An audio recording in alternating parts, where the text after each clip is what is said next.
چې کله موږ امام پسې شاته ولاړ یو امام رکوع له ځي نو موږ به رکوع کله کوو دا امام چې کله الله اکبر ووایي موږ به رکوع له ځو که د الله اکبر په دوران کې به ځو که نه کله چې الله اکبر ختم کې بیا به رکوع له ځو الجواب یاد که دا خبره امام ته امام په دې وجه کې چې د تابعداري کیږي انما جعل الامام ليؤتم به پیغمبر صلی الله علیه وسلم وی امام دې لپاره دی چې ته تابعداري وکړي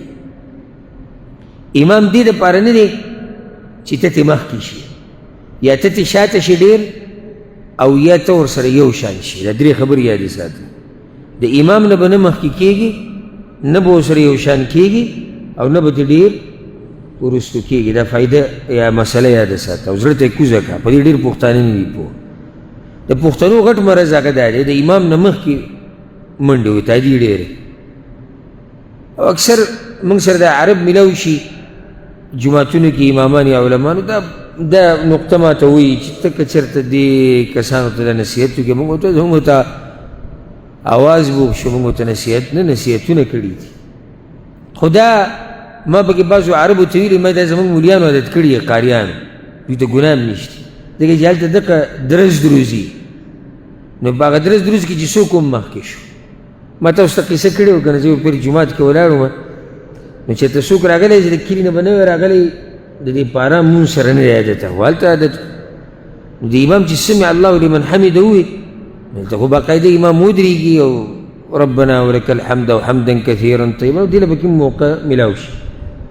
نو دې د دې رکوع نه پوره نه دی راوچت شوی یعنې نیغ نه دی ولاړ او داسې دی داسې یعنی ته رډي ولاړ دی نو که د امام دا رومیال یا غوتره چې کومه په سر د شماغ دا معمولي سیلې وخوځئ دی داسې یعنې بس که عمله ده او غریب یعنی سبحان الله زما مانځه کې دغه طرف ته سوچ کړم په دې غریب لویه سخته ده اوس په لوی تکلیف کې اخته شوی دی چې یا الله دا دې په کوم ځای کې ګیر کړی اخو امام نیغ ودرېد او خو پکې صبر وکړو هلته خو موږ سر راوچت کړی دی بیا په سجده کې پراته یو او چې امام وي ال او د ال سره سړی کته پروت څه به سخته پې ویلی سازات شو چې د ال سره کته پرېوتو امام له الله اکبر پوره کړي نه و له سجدې له تللی نه و دی پروت بیا ورته لمانځه نه بعد ما وویل وروره دا طریقه ستا غلطه و د امام دی ستا او په امام پسې خلک شاته ځي د امام نه څوک مخکې کېږي نه د څه لپاره ستا امام دی ولې تا مخکې کړی تا دې لپاره مخکې کړی ته دې مخکې کېږي نو چې ته دې مخکې کېږي خو بیا ته مخکې شه او دی را شاته که نو ته سره شاته ولاړ امام ته امام دې لپاره و چې د تابعداري کېږي اوس ګوره دې حدیث ته غوږ کېده د دې ورور هغه جواب په کوم دی او تاسو ته هم مسله واضح شي انس ابن مالک وایي ابو هریره رضی الله عنهما دواړو دا روایت نقل دی په صحیح بخاري صحیح مسلم کې شتي پیغمبر صلی الله علیه وسلم وایي امام د تابعدارۍ دپاره دی فاذا کبر فکبروا چې هغه الله اکبر وایي چې ودرېږي الله اکبر نو تاسو به وایي الله اکبر واذا رکع فرکعوا چې کله هغه رکوع وکړي تاسو رکوع کوئ یعنې رکوع له لاړ ته به ځي امام ابو داود یو روایت ته ولا ترکعوا حتى يرکع او چې څو پورې امام رکوع له نه ایتلی ته به نه ځي دغه شان سجدې باره کې ویلي څه دې ثابته شو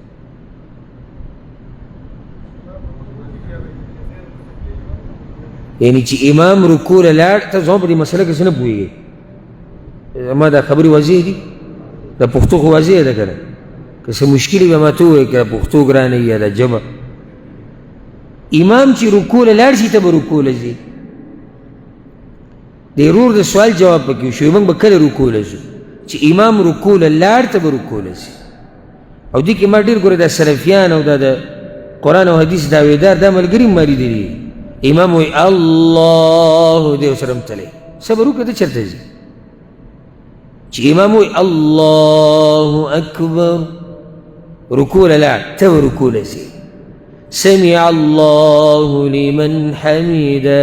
ته راپاسه ودرېږه چې دی ودرېد ته به ودرېږي نو امام وایي سمع الله ته ورسره هم راپاسېدلی دا غلطه طریقه ده د امام نه مخکې کېده دا په دې درې واړو صورتونو کې بدترین صورت دی او ځکه پیغمبر صلی الله علیه وسلم وایي چې د دې خلکو دا سرونه به الله د قیامت په ورځ د خرو کړي. ولې به د خرو کړي؟ ځکه چې د خره کې کمقل جناور دی او دیم کمقلتوب کوي چې وایي ورته امام او روان تی مخکې امام سره به یو ځای هم نه ځي، موافقه به ورسره هم نه کوي او د امام نه به ډېر لیټ کېږي هم نه. دا موږ په دې بعضو عربو کې دا مشکل لیدلی چې امام یعنې سجدې نه راپاڅي دی به پروت وي امام به سلام وګرځي دی بله بیا هم لږې دعاګانې به غواړي. دا هم غلطه طریقه ده. تابعداري څه ته وایي؟ کار یې وکړو ته یې وکړه، رکوع یې ولګوله ته ورشه، سجدې له لاړ ته لاړ شه، ودرېدو ته ودرېږه، کېناستو ته کېنه، سر یې راوچت کړو ته راوچت کړه. دې ته تابعداري وایي. امام دې دپاره او د دې نه زیات واضح روایت ته وایم په صحیح بخاري کې دا روایت، په صحیح مسلم کې هم دی حدیث د براء بن عازب رضی الله عنه. دې ته اوس غوږ کېږده. وی کان النبي صلی الله علیه وسلم اذا قال سمع الله لمن حمده، کله چې به پیغمبر صلی الله علیه وسلم سمع الله لمن حمده ووایي وبه درېدو موږ به ودرېدو.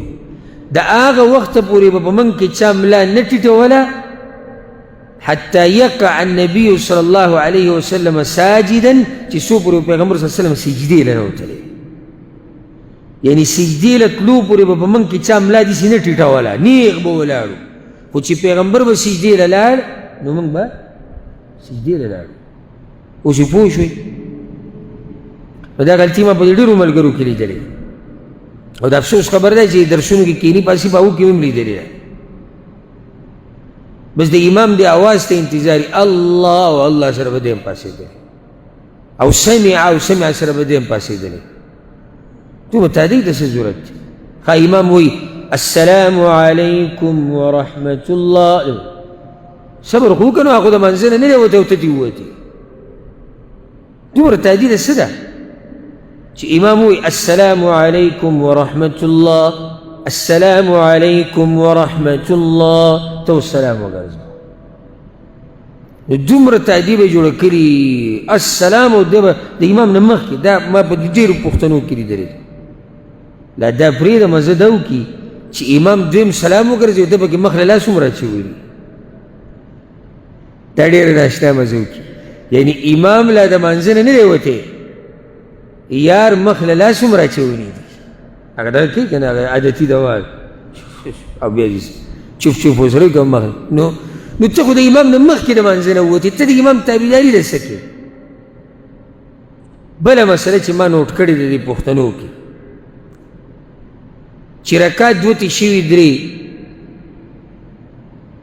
او امام وایي السلام علیکم او دې پاسېدلی ولاړ. صبر خو وکړه که نه چې امام سلامونه دواړه وګرځوي ته ودرېږه. دا دومره تهدیده څه ده؟ دا امام دی ده به تابعداري کوي. نو د یو څو مسلې ډېرې اهمې دي او چې کله څوک په دې غلطۍ ویني نو د مانځه نه بعد ورته نصیحت کوئ چې وروره د ستا دا کار ناروا دی، ته په ګناه کې واقع کېږي. ګناه دلته ثواب ګټل راغلی او کې کار د ګناه